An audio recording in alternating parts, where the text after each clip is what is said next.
Thank you so much. And we have slide 2 here, right? You have to bear with me on the technology. And so the system has the ability to touch the lives of every person in a unique way. Something brought all of us here today, a few of us have talked about that already.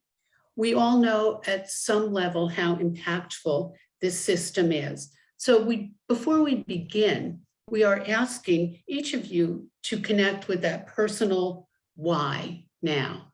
So think about that for a moment. And we are really, really honored to dig into this important question. And that is, how can these governance structures that are already in place be transformed to create a 911 that serves a pathway to well-being? So it's really about what governance structures do we need to create a 911 as a pathway to well-being. So today we're very excited to share our work with a larger audience. And I know that I personally, all of us really on our committee, we're really inspired by each other and the work that we're doing and the thoughts that went into creating, the research for this and then all of the recommendations. And we hope that this will inspire all of you as well. I'm sure it will, because you're all here today. And we're really, really interested in the insights, feedback, and guidance from all of you who are working with the current system, and also of equal importance to the people who access the system, to ensure that our recommendations really reflect the wisdom of the communities most impacted. So those are the individuals doing the work, and those are the individuals, our neighbors in the community, who are most impacted by the work. So we're asking each of you today, while you're listening and participating, to keep your finger on the pulse, why we're all here and what we can do to help transform the 911 system. And my name again is Jeannie Milstein, and I am the Director of Human Services for the City of New London, a city that has adopted principles of well-being in our work here. And the work is really meaningful because we're designing other systems in New London as well to really strive towards well-being.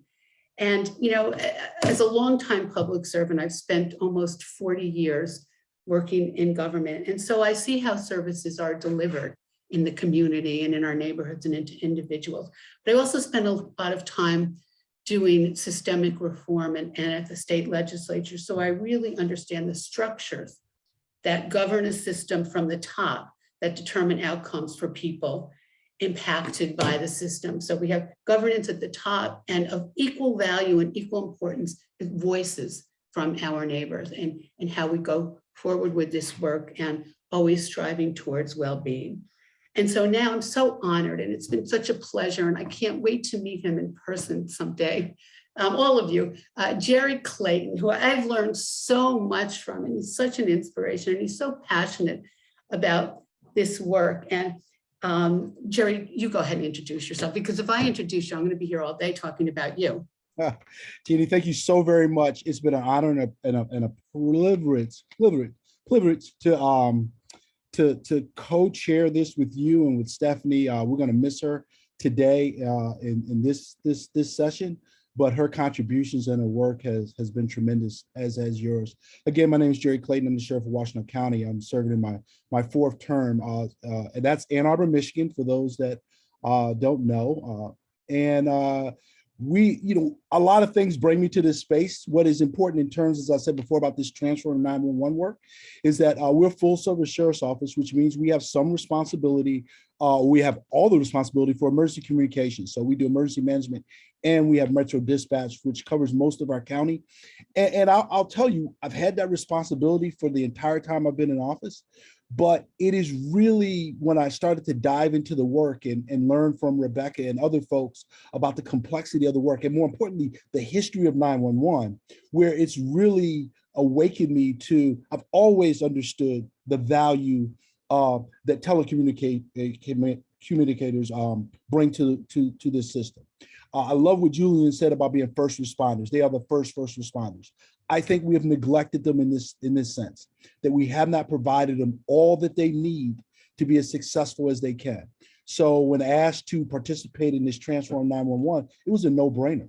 How can we participate in supporting and helping transform one of the most important components of the architecture that contributes to public safety and community well-being? And I also love what some of our colleagues talked about that's not in this professional space, that this has to be built from the ground up, inclusive of all the stakeholders, including those in the community that receive the services and those in the community that choose not to tap into the services for all kinds of reasons. So again, I am so happy to be a part of this. I'll turn it back over to Eugenie and we will get this thing started. Thank you again, Jerry. And as Jerry mentioned, our third co-chair, Stephanie Olson, is not able to join us today, but she has been so instrumental in moving us forward with these incredible recommendations. And Stephanie is the strategic planning and performance manager in the city of Raleigh. And she sends her regrets that she's not here, but truly we would not be here without her assistance. So now we can move on to the next slide. As Jerry mentioned, we are supported in this work by an amazing team from across the country. We don't have enough time to introduce each other, to introduce each member of the group, but you can see their names up on the screen. Many of them are here with us in the room, and we so appreciate all of their input. We're very grateful that they weren't shy about sharing any of their ideas and thoughts, which is really, and we had some great lively discussion and really has enhanced our work. So now we can move on to the next slide. Okay, our governance group. So our work group convened to develop recommendations related to the ways that power, funding, and oversight structure could be transformed to ensure that 911 acts as a gateway to well-being. And to give you a sense of our process, we've convened twice monthly since September to share insights. We've wrestled with the big questions of governance to develop these recommendations, starting with what does governance even mean? So next slide. So we had to talk about uncharted waters. So we immediately needed to wrap our arms around a lot of key terms that people often use, but are often not defined. So we had to come up sometimes with our own definitions. So we spent a lot of time exploring, what do we mean by governance? And we wanted to make sure that we didn't blur the line between governance and government itself as a concept. So we broke governance down into three main components and looked at how they operate. So as I said, governance does not equal government. Governance involves the way that power, especially decision-making power, flows through the system. Who makes the decision? Who can change the rule of the games? How are the decisions made? When do they even make these decisions? We also talked about the aspect of governance that lays out the structures of internal control. So in other words, are the rules being followed? How are the rules being followed? How are the professionals and staff being supported? How are they supervised? What kind of quality improvement mechanisms are in place?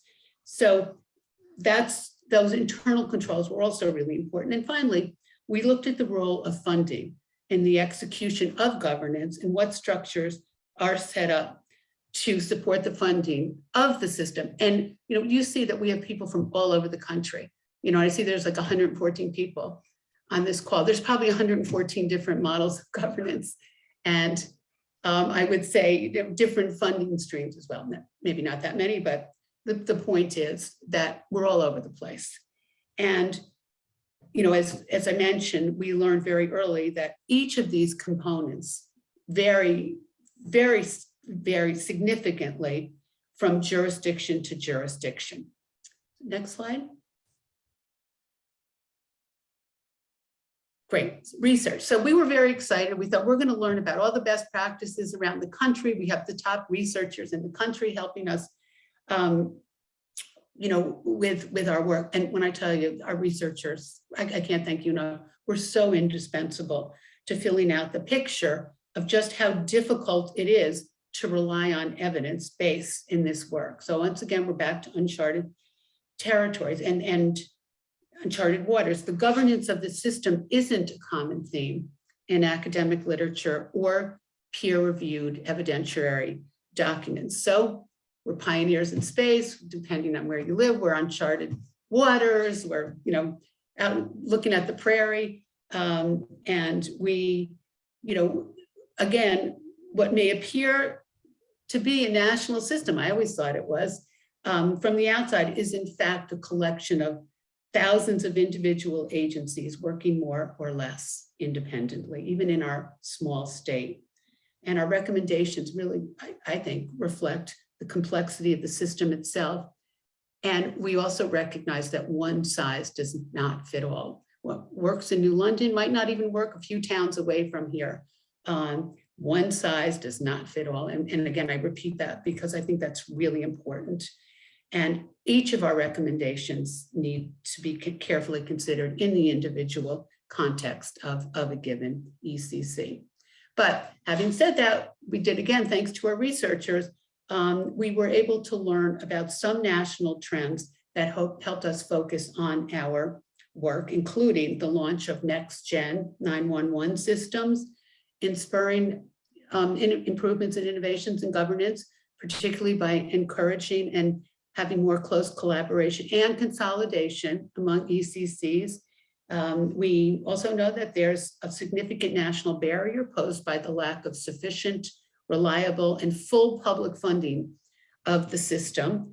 And then this lack of funding actually leads to jurisdiction-specific decisions and structures created specifically to ensure that the work can be funded.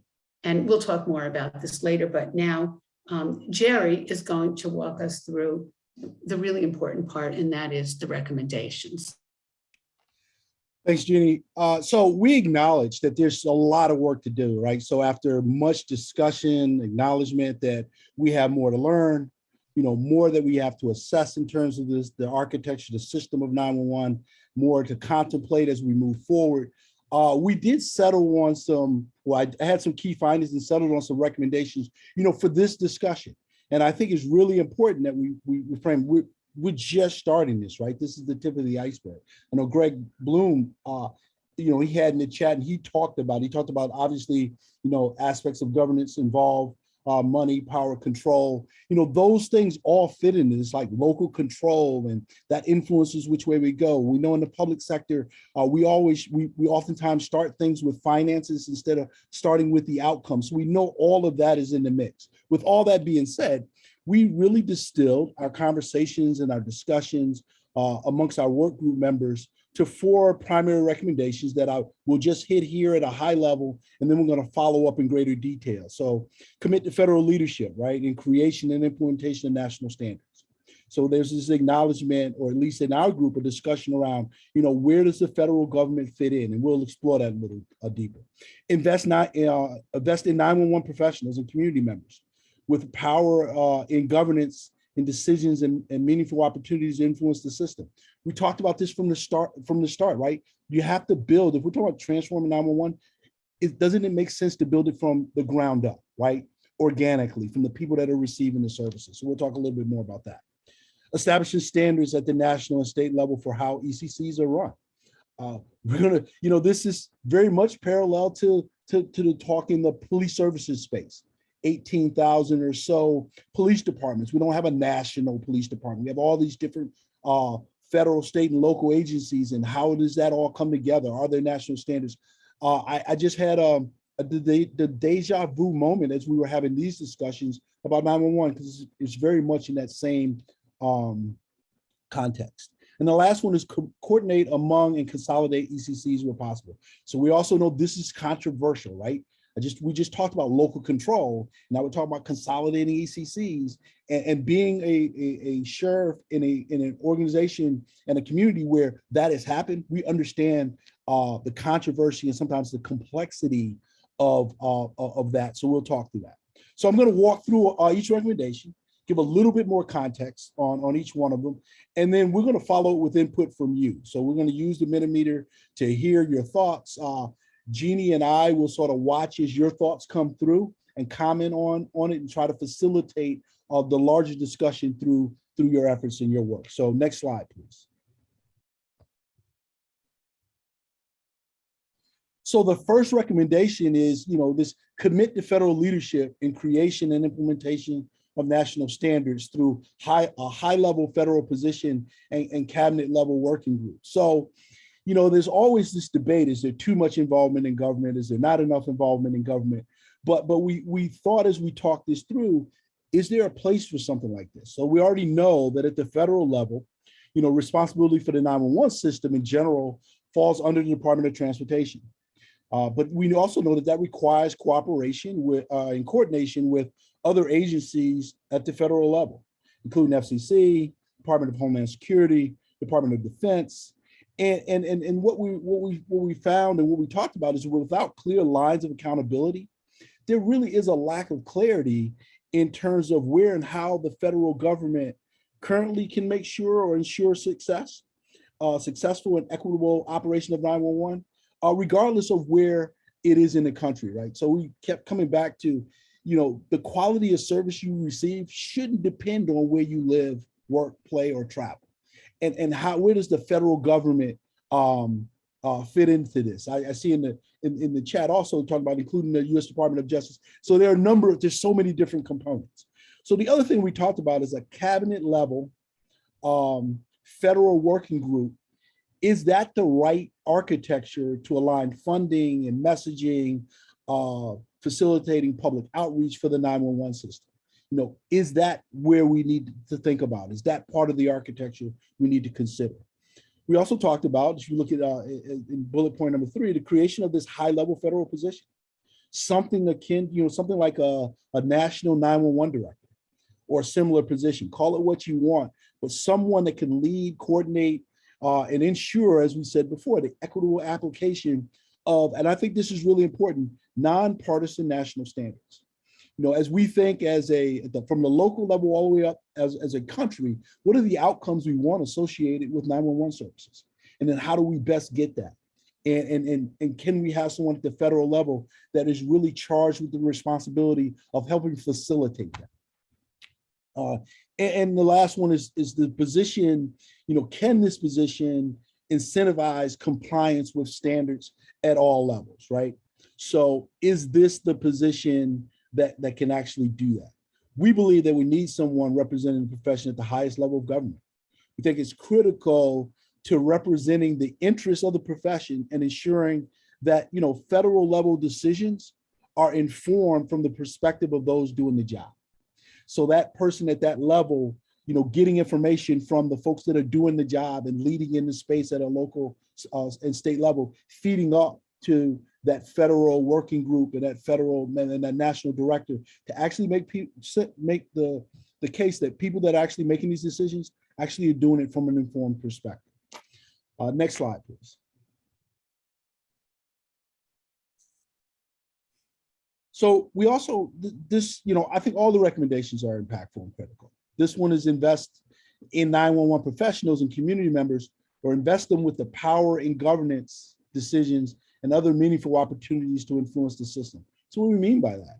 So part of what we talked about is it just really reinforces the commitment to having a truly collaborative and inclusive process, right? So the delivery of 911 services aren't done to people. They're done, we're doing this collectively, right? So if we're really co-producing public safety and community well-being, it does require the involvement and the contributions of all critical stakeholders. So first bullet point talks about the nation's 911 system is generally misunderstood, right? By large swaths of the community. People just don't understand what 911 does, what emergency communications is, where it fits in the larger system, we have a saying in Washington County that, in the absence of facts, myths emerge. And people will fill in the gaps in factual information with all sorts of things. But think about it from this perspective. Those myths can possibly influence public policy at the highest levels. So how do we make sure that the people that are receiving the services and those that are delivering the services have a seat at the table to actually make the kind of good public policy decisions that we think is important as we think about transforming 911. 911 professionals offer direct understanding of issues and insights into solutions. I think that speaks for itself, right? There's no better way than to center how we're going to transform this profession and this service than having the people that are doing it at the center of those discussions. And governing bodies need perspectives on entire call flow. So to ensure that there's equitable, comprehensive emergency response systems, governing bodies need the perspectives of the entire call flow, right? This requires including the experience of meaningfully diverse communities. So we know that there are communities that intentionally disconnect themselves from government, that choose not to use the system. And we're missing a lot in terms of how we think about moving forward if we're not intentional about being inclusive of those communities, right? We know that there are communities that intentionally don't access the system. We need to know why. So as we're developing the architecture moving forward, that we don't repeat the same mistakes that made folks feel disenfranchised and disconnected from the system, and we include them moving forward.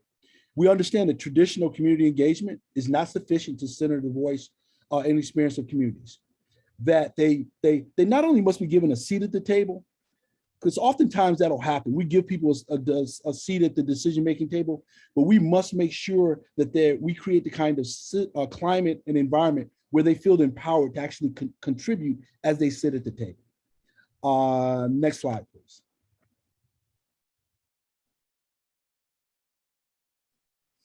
Establish standards at the national and state level for how ECCs are run.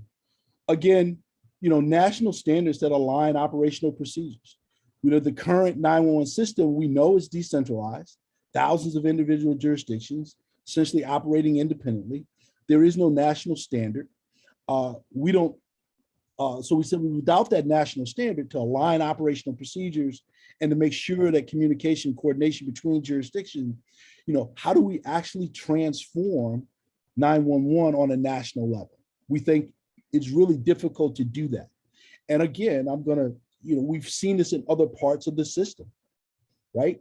You can't make the kind of transformative change that you want in a profession and in the system when you have thousands of different jurisdictions doing their own thing, their own way, without some kind of architecture that really aligns some standards and operation protocols. So there's a wide range of preparation provided to 911 professionals, which creates inequity, right? So we know this, further depending on jurisdiction, 911 emergency calls are handled by some staff that are really, so let me back up and say, all of them are committed. I think if you're sitting in that seat, you have no doubt that the telecommunicators are committed. But to some degree, we do them a disservice because in certain jurisdictions, they don't get the level of training and resources and education that they need to be most effective. They're doing the best they can with what they have. And we think to create the kind of equity that we want system-wide, we must make sure that those communities that are traditionally disadvantaged, those small, more rural areas, don't result in underserving communities that have been traditionally marginalized. We think we have to pay attention to that and have a strategy to help address that. Next slide, please. And coordinate among and consolidate ECCs where possible. So again, we understand the controversy around this recommendation and this contemplation of consolidating ECCs. But we do believe that by reducing the number of ECCs, we really create an opportunity where we make the implementation of new technology, the standardization of operational procedures and protocols a lot more feasible. We understand that to some degree, it flies in the face of the current reality of local control and the belief by some that the quality of their service is diminished if it's not facilitated at the local level. So we understand that argument. We just think that it's really important for us to consider this as a possible component of how we move forward in this space. We also understand that sharing physical space with technology cut costs. That is really, really important that with restricted resources, we are the most efficient and effective possible in terms of creating the right kind of architecture to deliver quality service across the country. Next slide. So again, the evidence base regarding governance in this emergency response system is really limited. We had great people doing a lot of research. We had experts in the field as part of our governance work group, really educating us and giving us a lot of information about what the current reality is, what the historical perspective is, and how we need to think moving forward. But we understand and we believe that there's a definite need for us and others to be intentional about continuing to explore these concepts farther. So, what's the future direction calls for research? This is it. So to that end, we've identified several key questions to direct further research, right? What types of governance structures work best to promote interoperability and appropriateness of service delivery? We know that there are a number of models out there, but which ones were better positioned to give us the kind of outcomes that we want? Outcomes, again, that we have developed with input from all the critical stakeholders. Which structures and processes have strong public oversight? What are their advantages and disadvantages? Really examining that. What are relative advantages of different 911 funding models? So again, at some point we have to address the funding, structural funding that supports whatever models that are settled on. What's the best way to examine that? What communication strategies work best to encourage the public to use alternative hotlines? Again, how do we engage the public and incentivize them to participate and to contact the appropriate hotlines based on whatever their need is? And this one, I think we're all, this is the next horizon issue for us, right? How can 988 and other non-emergency lines be governed to ensure that services are delivered quickly and in life-threatening circumstances while protecting the privacy and anonymity of callers, right? So how do we navigate the next thing on the horizon, which is 988 and other alternative lines for emergency calls? Next slide. So that was quick. Hopefully I stay close to time. Now we walk through our recommendations, right? And I know we did it really, really quick. And we know that there are so many other things to consider that we couldn't possibly have covered it all. But within the time and space that we had, we thought this is what we wanted to highlight, understanding that many of you that are well-versed and experienced in this space will add to the discussion and what we need to consider. And I think Rebecca said it early on, and I just want to reiterate, we know this isn't the end. This is just the beginning. So we just wanted to tee it up and set the stage. So we put together a set of questions, and we'll spend about 5 to 10 minutes on each of the following questions, right? And we're going to use the Mentimeter platform as a way to capture your responses to those questions. For each question, there'll be a link that'll be put in the chat, and you can click on that chat, and this link will take you to the Mentimeter, and you'll have a space to enter your responses and your thoughts. We'll be able to see those responses as they come in. It's anonymous in terms of the responses as they come in. And what Jeannie and I'll try to do is we'll see the responses, try to frame it, and we'll have the discussion, hopefully channeling some of what you're thinking as you put your responses in. So with that being said, let's get started. If you have any difficulty, tell us in the chat and we can work to set you up. So first question, what are ways not contemplated here that communities can meaningfully define what success for the 911 system looks like? I think we're off and running.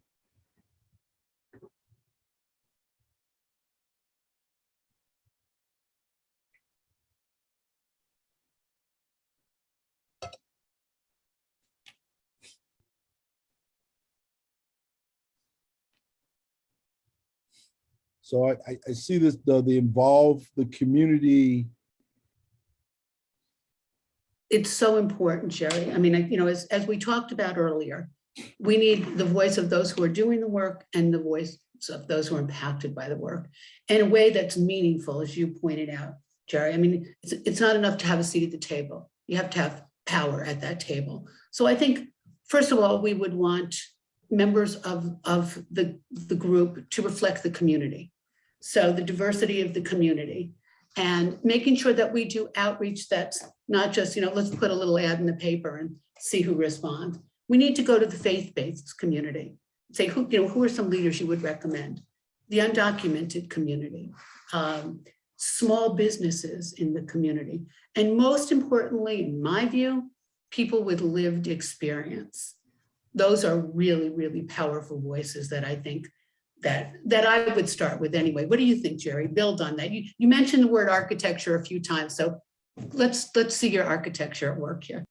No, I think all of what you said is right. I just think we need to be really thoughtful about how we include. I've said it so many convenings, and it's so funny. I said at these convenings and these sections with all government officials, and we have this perspective of how we create this inclusive space. And then I sit in these meetings with people from the community, and they're like, "Yeah, you're missing the boat. The how you're messaging misses the boat. The missing of microaggressions, even in the messaging of bringing people in, sort of missed the boat. Understanding the historical implications of all of this, and sometimes challenging trust. So us learning from a lot of our colleagues that have been in our various work groups. I mean, I'm really looking forward to the next session of people that deal outside of our profession to sort of educate us. Can you scroll up a little bit? I just want to make sure that we're capturing the feedback. So we got assured that services requested and access through 911 are consistent no matter where you're calling from. So I love that. So that means we have to tap into, the perceptions that we have from the different geographical areas that are calling. We know this, right? We know that if you have a brain, you have a bias, and bias influences how we think about things and see things. So we want to make sure that we're aware of that. And we put systems in place that make sure that it doesn't matter who you are and where you call from, you're getting the right kind of services. So anyway. And one of the things I think that's so important about consistency is not only, training might create consistency, but training is only as good. And I know that another work group is dealing with this, but training is only as good as the implementation of what you learn. And so that's why our professionals need good support. There needs to be really good supervision. And as I mentioned earlier, a robust quality improvement mechanism to make sure that consistency really is taking place. Yeah, I see so many great comments. I love one was talking about elected officials and folks not being afraid of the input of those from the community, right? Local leaders, and not just, being swayed by whether you'll get reelected or not, being really influenced by, what's the best public policy and getting that information from everybody. We see a comment that communities already have or in the process of developing or changing established institutional arrangements for responding to crises. So yes, there's so much good work already out there. So are we doing the right thing in terms of evaluating that work and making sure that it can be replicated? Jeannie, have you seen any models that sort of stand out, or any approaches for involving different stakeholders that sort of jump to the forefront for you? Well, I would like to think in our own community, we're doing some of that work, Jerry. But, it's interesting. Sometimes, like city council, there'll be some very vocal members of our community who are very upset with the way certain things are going. So, our mayor then said, these are voices I really need to hear from. So if he's creating some kind of committee, he tries to make sure that he gets voices from those who are totally in disagreement with a particular policy or something on a particular group, so we can get all of those voices at the table together. And I think that's so important, because we can't just be around people who think like us all the time. I saw another, if you scroll back up a little bit, around the metrics, and the metrics really needs to focus on quality and not necessarily quantity. I don't see it in front of me, but I think that is really important, because number of people served doesn't measure any kind of quality. And what re-engineer, there it is, performance metrics. I think that is really important. And I think that would be one of the benefits of having this national, a coordinated standards kind of body, because that's something that we really, I don't think we do a good job here at really, and I'm not speaking for 911, I'm thinking in general about how do we capture quality as opposed to just quantity, because the important thing is what happened during that call. How was that person received? What happened? What was the outcome of all of that? And I just think that's very, very important. And the other thing too that we talked about a little bit was 988. We have 988 nationally now, so we have to make sure that we coordinate with all of those efforts too, particularly as we move to a well-being framework. And I think it's very important. Yeah, so that continues this quality by human-centered design. 911 professionals come from the community. So I think there are all these different components. I think what we acknowledge is there is no one single way, but as we think about the outcomes that we want, what's the best strategies for us to put in place that best positions us to get to those outcomes? Since success of 911 shouldn't be defined by speed, it's interesting, right? So we do have these quality assurance metrics that really look at speed to answer the phone. Those are metrics. So that's one piece. I think that is an important piece. So if you're in an emergency situation, life-threatening, it shouldn't take 40 seconds for us to answer the phone. That's one piece. But to your point too, now once they've answered the phone, what's the quality of the service? What's the quality of the interaction?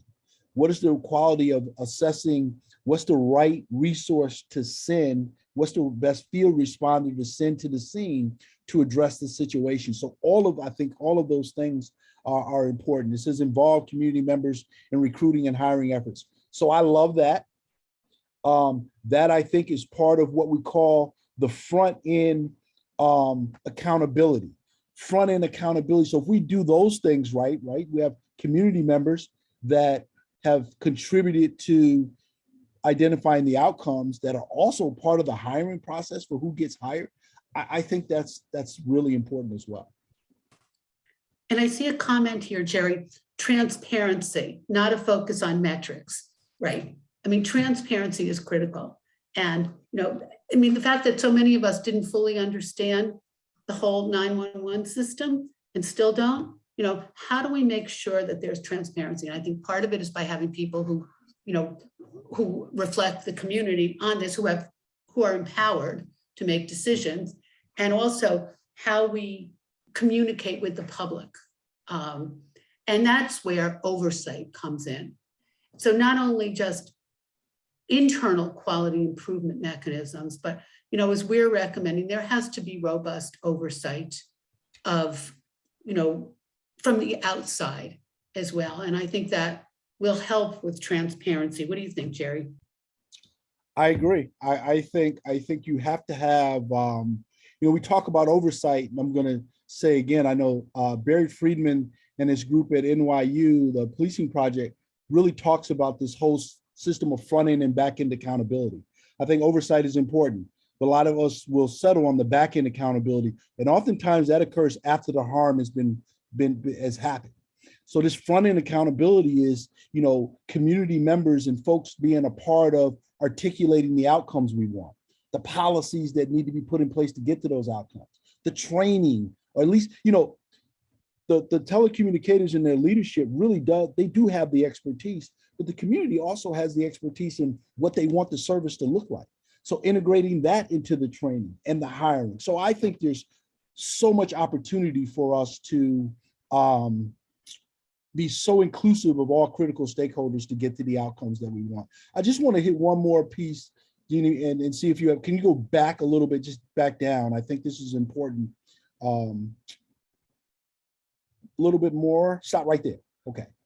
So I think, nope, go back up. I think it's a little bit, it's a drag there. This is the one on the call taking standards. Oh gosh, I missed it again. So they talk about the call taking standards, and we're talking about time. Again, I'm going to put my, that's it, thank you. It says call taking standards currently are based on time. Time is important to ensuring good outcomes, but so is quality. In the absence of a true imminent threat to life, we have a bit of time to ensure a better response. So I think that is really important, because as we start talking about what's the most appropriate way to evaluate the service that you're receiving in 911, there is a time to answer, time to dispatch, all that. That's an important piece. But it's almost like in the policing world, everybody talks about response time. And we don't take the time to think, well, look, response time to a situation where there's imminent threat is really, really important. Response time to, now, don't get me wrong, it is important if there's a property crime to the person that's on the receiving end of that. But is it so important that we have to run lights and sirens and get there right away after that property crime has occurred? So response time isn't as important then, right? If I'm making myself clear. So it's not just having those metrics, but it's defining them and putting them in the right context as it relates to achieving the outcomes that we want. And you know what would be interesting, Jerry? You know, I'm sort of thinking about this because I'm learning so much this afternoon. And that is, you know, how do we define quality? What does quality look like? I know I'm the former state child advocate in Connecticut. It's a watchdog agency. And we used to hear a lot about, you know, Connecticut visits their children in foster care more times a week than any other state. But, well, what does that visit look like? If a child and the worker are sitting at McDonald's with headphones on, should that count as a visit? In my mind, no, it shouldn't. So I'd be interested as we move forward in our architecture going forward of what do we mean by quality? And again, we need to hear from the professionals doing the work and the people who are most impacted by the work. I think that's a great point. Jeannie, are you okay? And hopefully the group is okay if we go to the next question. Oh, I'm fine, Jerry. We could talk about this all day. So you keep us moving here. This is where time is really important, not quality, but it's. Yeah. So the next question is, what would it take to make the creation and adoption of national standards a priority for federal leadership? Again, click on the link and you can start to share your thoughts with us.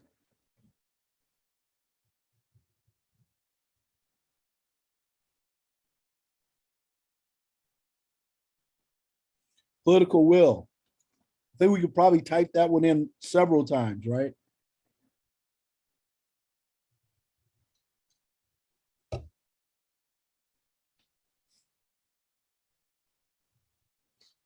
Public pressure, executive correctional action, money. What? So as we continue to think about that, but for the folks that are sitting, that already in leadership in the profession, and those that are delivering the services, what are your thoughts on this whole national standards and how does that make us,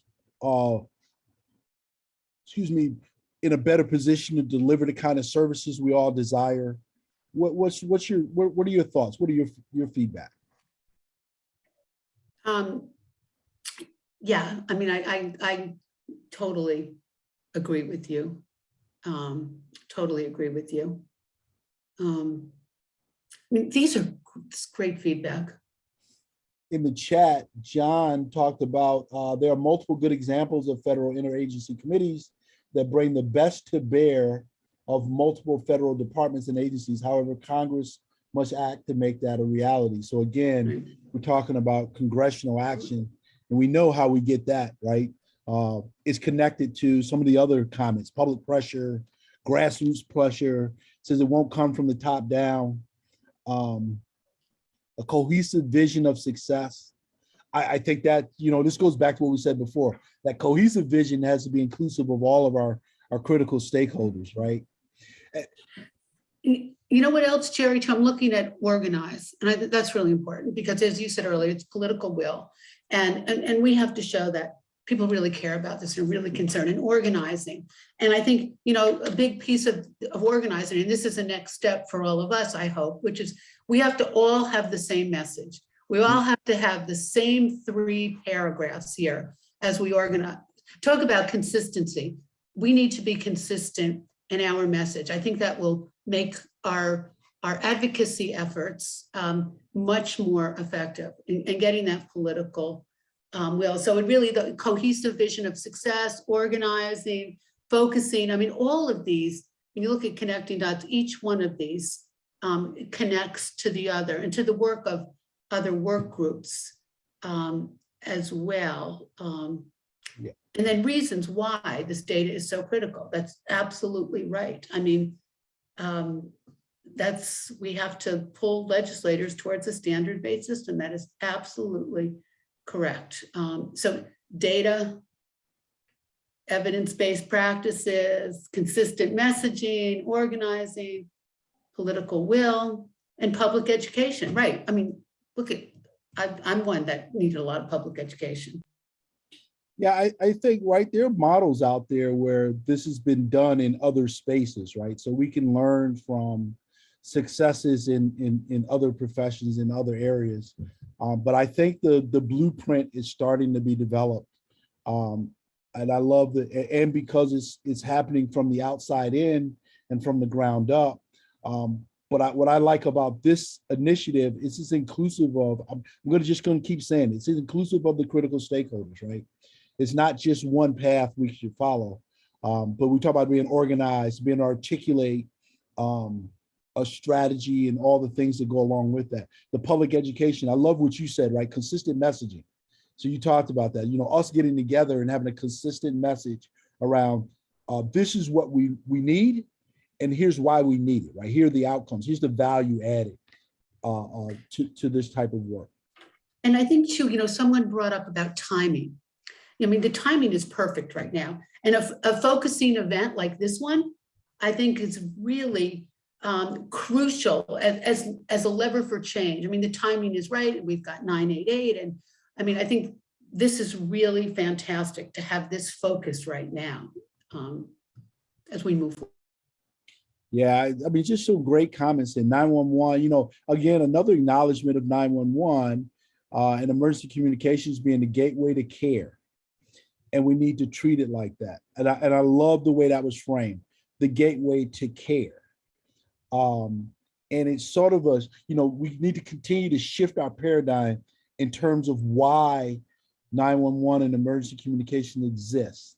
And it is around this co-production of not only public safety, but this whole concept of community well-being and how we do this and deliver these services with the least amount of harm to people. I just love the way that is articulated. And you know what, as we move towards a public safety mental health model, in talking to all the different stakeholders and particularly people with lived experience, one of the frustrations is, we bring emergency mobile psych folks in, they're trained with police, but it's a crisis intervention and often very successful. But then what happens afterwards? So now I'm starting to think too, we bring our 911 professionals to the table. We're moving forward with navigators that we've used in our opioid work here in New London. So there's follow-up after a crisis with a navigator, which is someone with lived experience. And in this case, will be someone with mental health and interaction with police. So I think the input from 911 professionals is really important in terms of what happens afterwards. Yeah, if you could just scroll back just a touch, I want to make sure we speak to rate. That's perfect. There was a comment that said we might be frank with people and identify how the total mismatch of data, standards, metrics, outcomes, etc., are all over the map without standards, right? So we've acknowledged this. This is by design. This is a system sustaining a bias and racist system.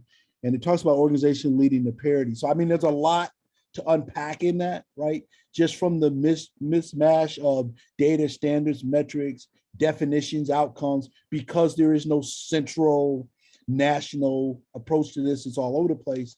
And I think, you know, for some, there's controversy in the next piece, right? The system sustaining a bias and racist system, right? So we understand, this is what I said earlier on when I said, you know, I like this work and the work that Rebecca and others are doing, because we must look at the historical perspective of how we got to where we are. And we cannot ignore the history in our country. We don't have to be defined by it moving forward. But if we don't acknowledge that, then I think it will define us moving forward. So I appreciate making sure that we keep this whole concept of equity, racial equity, economic equity in the forefront, and it is central to our decision-making as we think about this. Absolutely. Just looking at 911 is a national community and civic engagement tool. Absolutely right. And we must treat it as such at the national level. There's no question about that. And I think the public would be very engaged and very interested. And it goes back to organizing and coming up with a consistent message to let our policymakers on the federal level know, and education, and this is really important. And that's why going forward, the action steps will be really, really exciting and important. This has been great. We really appreciate everybody leaning into this and sharing their thoughts. This is extremely helpful. Hopefully, Jeannie and I are doing a decent job of taking what you're putting out there and sort of interpreting and moving forward. If you're okay, Jeannie, we're going to hit the last one, so we'll have a good amount of time to go through it, and then also leave a little bit of time for the closing. So, if we could have the third and final question posted, and that link, and people accessing the question through the link. How can we balance the need for meaningful community participation and power sharing with the benefits of consolidating ECCs across jurisdictions? So I'm really interested in how the thought process on this.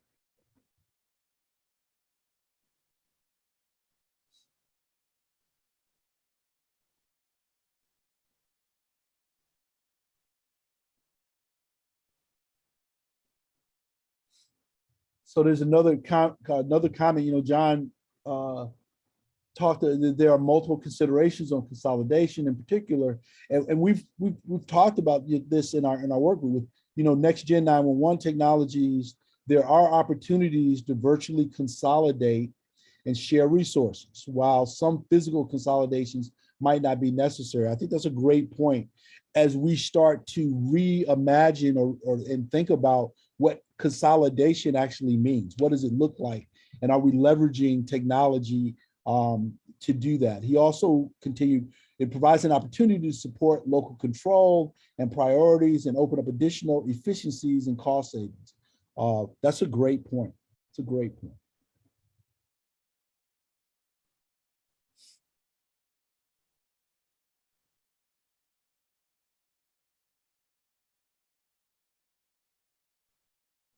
So again, another comment on, you know, not a one size fits all. We have to see, there might be some good opportunities for consolidation. And caller satisfaction, that's really important. And what's equally important is, how do we get caller satisfaction? You know, who does that outreach? How do we do the follow-up? And that's something I think we really need to put on our bucket list for going forward, because that's really critical. And again, the traditional ways of doing it might not be effective. So, you know, I think we can be really creative here and figure something like that out. Are there lessons from public school systems as a model? That's really interesting. I hadn't really thought about that. Neither did I. And now I'm thinking about it. I don't have a response to it, but it's really making me think. Something else I'm putting, I have a homework list over here that I've started. So somebody says that even in consolidated centers, there can be a division of service delivery that focuses on individual communities within the service area. Yes, this can provide avenues for community-based engagement. Um, hopefully I'm not misinterpreting what's being said here, but this is the whole, even as we start to think about, and I don't want to, this whole alternative responder, right? So, you can have one center that's focused on doing different kinds of service delivery to different constituencies, different communities, but all in one, we don't have to replicate the physical architecture, I guess is what I sort of interpreted by that. Hopefully I didn't misinterpret that. But we can have consolidations while still having some individuality that speaks to specific community needs in different areas. And then the 911 cell phone, that's right. I mean, that is certainly a good way to get some feedback, and as this individual read, but certainly not for domestic violence calls. Yeah, reviewing and understanding who owns and operates the ECCs may give insights about trust and confidence. Absolutely. I mean, yeah. That's why we need community input, empowered input.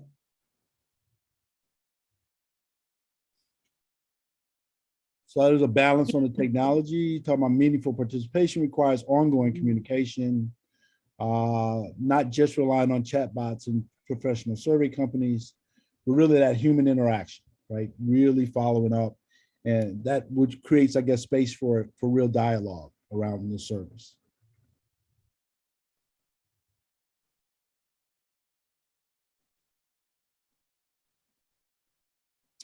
Right, interoperability between the different 911s, absolutely, as well as alternative hotlines. There's no question that we need coordination. If I could pick 3 C's coming out of this: communication, coordination, collaboration, all around well-being. I like that. And I think that helps give us as Rebecca said in her opening remarks, the North Star there. Yeah, I like that. I like the 3 C's. I think that comment really, again, is another peek into our future, right? I mean, the alternative lines are there and coming. 998, our ability to coordinate all of that and make it better for folks as opposed to making it more confusing, I think is going to be really key as we move forward.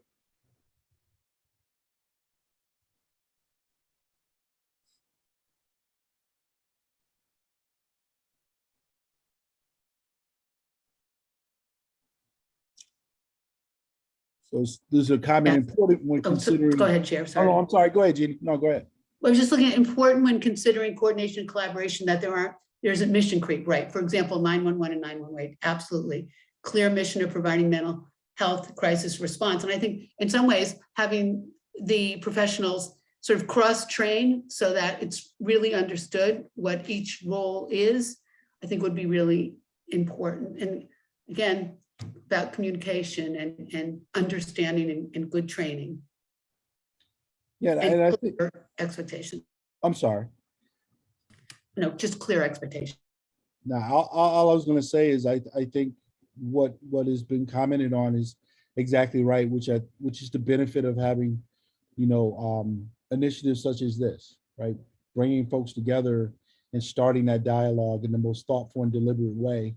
And we know that there's pressure to get things done quickly and to have quick solutions, but oftentimes those quick solutions aren't the best solutions. So I appreciate the thoughtfulness and how this is put together. And as we said, this is just the beginning. There's a lot more work to be done. I think we'll close this out. And, Jeannie, turn it back over to you for our closing comments and closing remarks for this session. Thank you, Jerry, and thank you again. And I wish we lived in the same community, Jerry. It would be so great to work with you, but we'll continue to learn from each other. And I would like to, on behalf of Jerry, me, and Stephanie, and our work group, thank Rebecca and Melissa and Matthew and Cree and Natalie and the whole team that's worked so hard on this. They made our jobs easy, right, Jerry? And we can't thank you enough. And I want to thank all of you who have participated today. I hope this discussion has been as rich for all of you as it has been for us. I know that we've learned so much, and we're really looking forward to next steps here. And we're going to review all of the feedback today and incorporate it into, our blueprint, and certainly let it inform the blueprint. We have to go through. There's been, so much great input. And as we move towards this North Star of well-being and transforming 911. And now we actually get to hear from someone who's doing the work. And we're very excited that we'll hear from a 911 professional to put this work into context. And then I can't thank you enough for the video. And then when we return, Jerry and I'll pass this over to our colleagues to share the recommendations of the alternative hotlines work group. So thank you all again so much for not only coming today, but all the important and meaningful work you're doing. Hi, my name is Christina Gore. I'm a 911 dispatcher for the Bureau of Emergency Communications in Portland, Oregon. I've been a dispatcher for 19 years. It is important that we acknowledge the task of our mental health in this kind of line of work. It's important to take care of our mental health as we're doing this difficult work, and then be able to see how rewarding it is, but also take care of ourselves as humans while we're in this profession. Where we work here in this 911 center, we have a set of values that we promote and have published that include diversity and anti-racism. We are committed to that, and it's good to see most recently having actual programs that reach out into the community. I would like to see that happen more, not just here, but around the country, where you're reaching out to other areas of the community that might not know this is a great career choice, and promote the work that we do in public safety for everyone who is in the community, and have that represented in the workforce. We should be matching technology in other areas. The ways that we have GPS location for other apps that we use, we really should have that ability in the 911 centers. So having updated technology in all those 911 centers across the country will keep pushing 911 to the forefront. Having that security that the community knows we're going to know where they are when they call in a time of crisis, I think will just keep our work relevant, and that we should be having the very best technology that's out there. I love the work that we do at 911. I think that having more policies across the country that are federal, basically like a basis of technology, education, a standard practices I know each individual state usually has, and having that across the country will give 911 centers the ability to all have a standard of practice. And if we're all operating at least at one level, it'll help anyone who's in the country at any given time calling 911 know that they'll get at least that kind of service.